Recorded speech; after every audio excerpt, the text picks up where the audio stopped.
ujme svojich ovečiek. Rozptýlené ovce,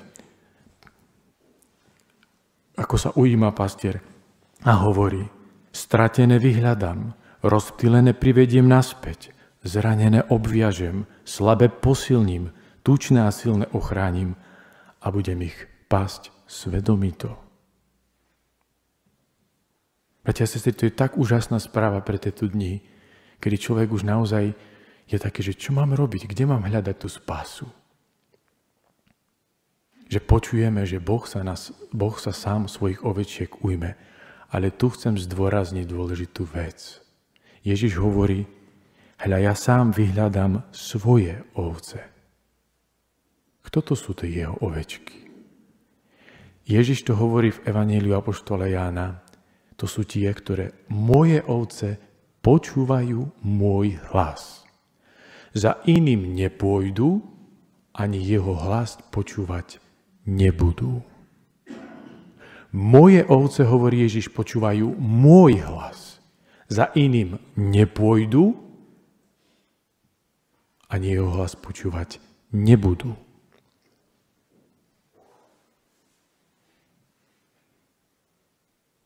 Čo to znamená, bratia a sestry, pre nás? Že máme zatvoriť uši a byť hluchí voči hlasu sveta. A máme mať uši len pre Ježiša Krista.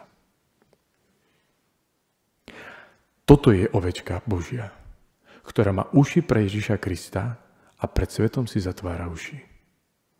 Pretože to je slovo sveta je jedom, ktorý otravuje, toto je diabolské, že do Božieho čosi vsunúť, nie Božie.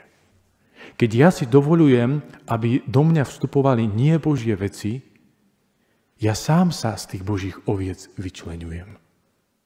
Lebo neposlúcham Ježiša. A tak nemôžem očakávať, že ma Ježiš zaratuje. Lebo mu to vlastne ja nedovolujem svojim prístupom. Pretože Ježiš je jeden kráľ. Ježiš povedal, nemôžete slúžiť dvom pánom. Pretože buď jedného sa budete pridržať a druhého budete opovrhovať. Alebo jedného budete milovať a druhého budete nenávidieť. To znamená, že keď Ježiša milujem, nenávidím svet. Keď sa Ježiša pridržam, opovrhujem svetom. A naopak, keď milujem svet, nenávidím Krista. Keď sa pridržam sveta, opovrhujem Kristom.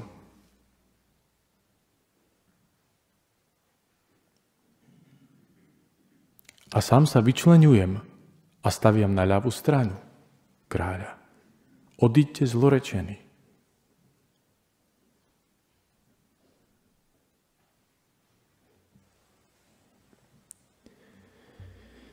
Preto, drahí bratia a sestry, čo to znamená prichádzať k Ježišovi?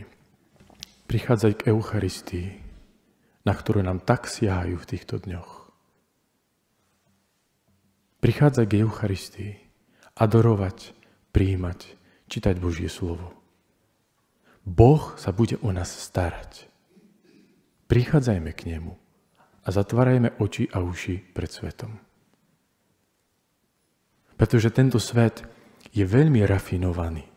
Nikdy sme tak nepočúvali o zodpovednosti ani ako v dnešných dňoch.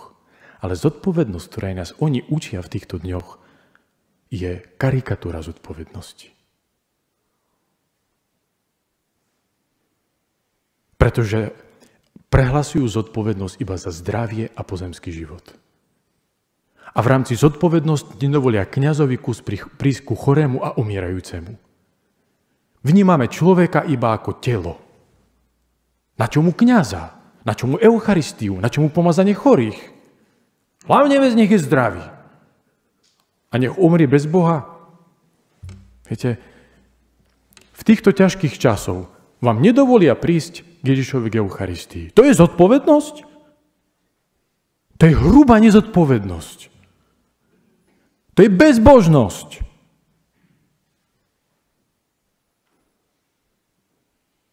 Zodpovednosti má nás učiť tento svet alebo Ježiš Kristus? Odkedy sú epidemiológovia a politici odborníci na zodpovednosť? Nie je on odborník na zodpovednosť? Ten, ktorý za nás zomrel a vstal z mŕtvych? Kristus kráľ? Čo sme sa zbláznili? Kde je katolícke veriace Slovensko?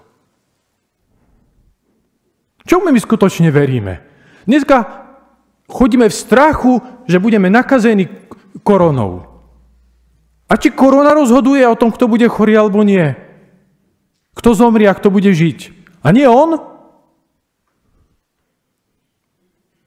Bratia a sestry, preto dnes mnohí kresťania žijú v strachu, pretože by sme až fanaticky posadnuto naviazaní na pozemský život.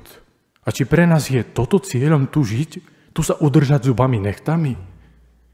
Počúvajme tých, ktorí skutočne patria Bohu. Napríklad apoštol Pavol. Pre mňa žiť je Kristus, zomrieť zisk. Túžim zomrieť, byť s Kristom. Svoj život si veľmi necením, len aby som naplnil evanjelium. Chápete, to sú ľudia, Boží ľudia nežijú pre ten svet. Nedržia sa zubami a nechtami, aby som sa nenakázil, nebol chorý. No a čo? Keď Boh sa chce osláviť v chorobe, u mňa nech sa oslávi takto, keď sa mu páči. Ja mu patrím. Som jeho. Môj život mi nepatrí. Od krstu patrím Bohu. A či budem žiť 1 rok, alebo budem žiť 5, či 15, či 20, či 80, to je jeho vec a nie moja. Ja sa nečudujem, bratia a sestry, tým slovám Ježiša, ktoré povedal, či Syn Boží nájde vieru, keď príde. Pretože to, čo my žijeme, to darmo sa už nedá vierou nazvať. To, čo nám jedine ostalo, možno názov, že sme kresťania. Ale to, čo žijeme, to nemá nič spoločné s kresťanstvom veľakrát. To naše zmyšľanie. My už dávno nehľadneme do evanjelia. My sme slepí, my sme tak proste vrajme zažratí do tohto sveta, tak zaslepení, žijeme mamonou proste. Len aby zdravičko bolo. A to tak pichne stále pri srdci, keď proste idem aj teraz s ľuďmi, duchovným telem, že by sme zdraví boli. Ľudia, len aby sme mali milosť Božiu. Lekári do umoru, do vyčerpania pracujú, aby priniesli zdravie človeku a zachránili jeho pozemský život. A pritom toľky žijú v ťažkých hriechoch a vlastné deti nechávajú žiť v ťažkých hriechoch. Čo vrhá do pekla. Toto nikoho netrápi. Za toto zodpovednosť necítime. Ale zodpovednosť za to, len aby sme sa koronou nenakazili. Korona nikoho do pekla nepošle, ale hriech áno. Korona neohrozuje spásu, ale hriech áno. A keď Ježiš hovorí, že máme jesť jeho telo a piť jeho krv a my sme voči tomu hluchí, keď nám prikázal toto sláviť na svoju pamiatku a my viac poslúchame ľudí ako Boha, tak ja sa pýtam, kde sa nachádzame a kde je naša viera? Koho poslúchame? Pred kým sa trasieme? Koho nasledujeme a komu patríme? Už dávno patríme tomuto svetu. A nie sme ochotní umrieť za neho. Pretože to je fanatizmus. Tak to dnešný svet nazýva pravú vieru. Fanatizmom. A čo potom tí apoštoli a tí kresťania, ktorí končili v aréne pre Kristovo meno? To bol omyl životný.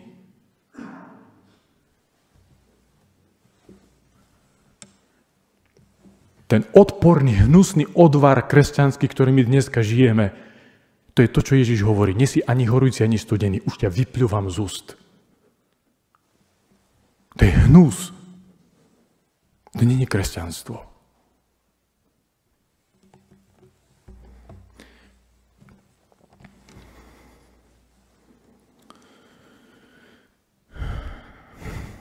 Drahí bratia a sestry, preto, ako váš pastier tu vo farnosti, kde ma Ježiš poslal, a mojou úlohou ako kňaza je dávať vám Krista, tak vám chcem dať možnosť, aby ste mali väčší priestor na adoráciu. Rozmnožuje sa hodiny adorácie v našej farnosti. A každý z vás má možnosť na výber, že kde bude tráviť čas, kde bude prichádzať.